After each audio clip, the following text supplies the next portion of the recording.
Hello YouTube, Simon here, welcome back to the channel. I've got another little tip video for you here for the Final Fantasy VII Remake. This comes courtesy of Blade, one of my viewers, so thank you Blade for sharing this with us.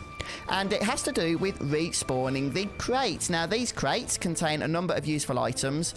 Mostly they contain potions, but they can also contain Moogle Medals. And I'm going to show you how you can go ahead and farm them infinitely during a single playthrough. So the way the crates work is they actually respawn, but only once you've gained sufficient distance from them. So in the demo, these sets of crates here that spawn right by the entrance to the train station, just on the balcony above, which are the first set of crates we can break, are the best ones to do this with. I'm not sure if there's any other examples that are more effective than this in the demo. Maybe you guys can share in the comments, but this is the way that I've been doing it, and it does work. So once we've gone ahead and broken the crates here, I'll show you where you need to run to before they'll respawn. And it does seem like a bit of a lengthy run. Overall, I timed it. It took me 1 minute and 22 seconds to do a complete loop here. So it's not the quickest farm in the world, and you're probably not going to be using this to farm infinite potions or 99 potions, which is the cap, although you can do that. But even just getting an extra 10 to 15 might, you know, help out in terms of the various boss fights and enemies that you encounter during the demo, since it is quite challenging. But not only that, this is a way to actually technically gain infinite Moogle Medals. So if those are going to do anything, if you get to a certain amount, then this is a good way of figuring that out, because otherwise there probably wouldn't be enough in the demo to know. Right, so once you get to the bit where Wedge is on the bridge, you don't want to actually go past up the next area, because that's going to trigger the next part of the story. We're not interested in that. This is where we're going to turn around. And I did stop there. Obviously, you're not going to do that. You're just going to keep running with the sprint button compressed, so that you can do this as many times as you want to do it in a short amount of time as possible.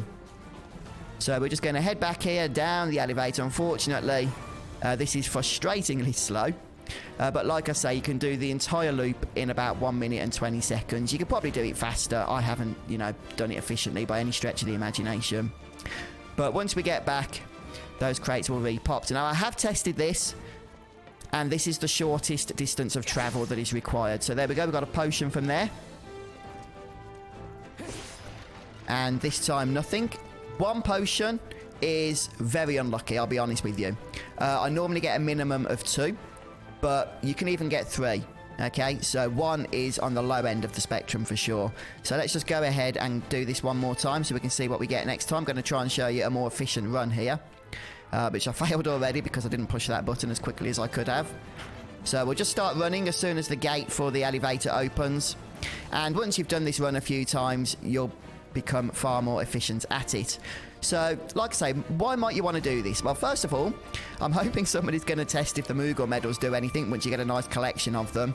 And there's limited quantity of them available in the demo without this trick.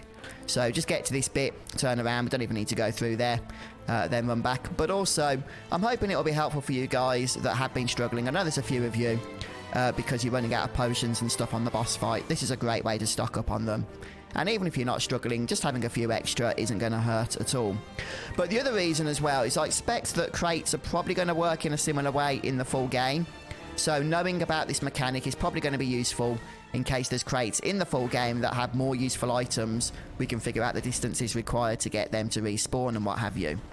So as we run back here, those crates will be back, and hopefully we'll get more than 1 potion this time. But let's just check that out. There they are. So sadly this doesn't work on treasure chests. Right, we got 2 potions. That was better. Okay, and this one does actually spawn a potion sometimes, I assure you. Ah, there we go. Look, Moogle Medal. So it is quite rare. It takes about 5 or 6 on average runs in order to get a Moogle Medal. So I've got 3 of those now, along with 35 potions. So I think we'll leave the video at that point. That gives you a good example as to how to do this. So yeah, Final Fantasy wouldn't be complete without a bit of grinding, and grinding is back. Okay, so thanks for stopping by, checking out the video. One thing I will say is that I've got a whole load of plans for Final Fantasy VII Remake content going forward. So make sure you stay tuned to the channel if you want to check that out. But have a wonderful day, and I'll see you next time. Take care, everyone.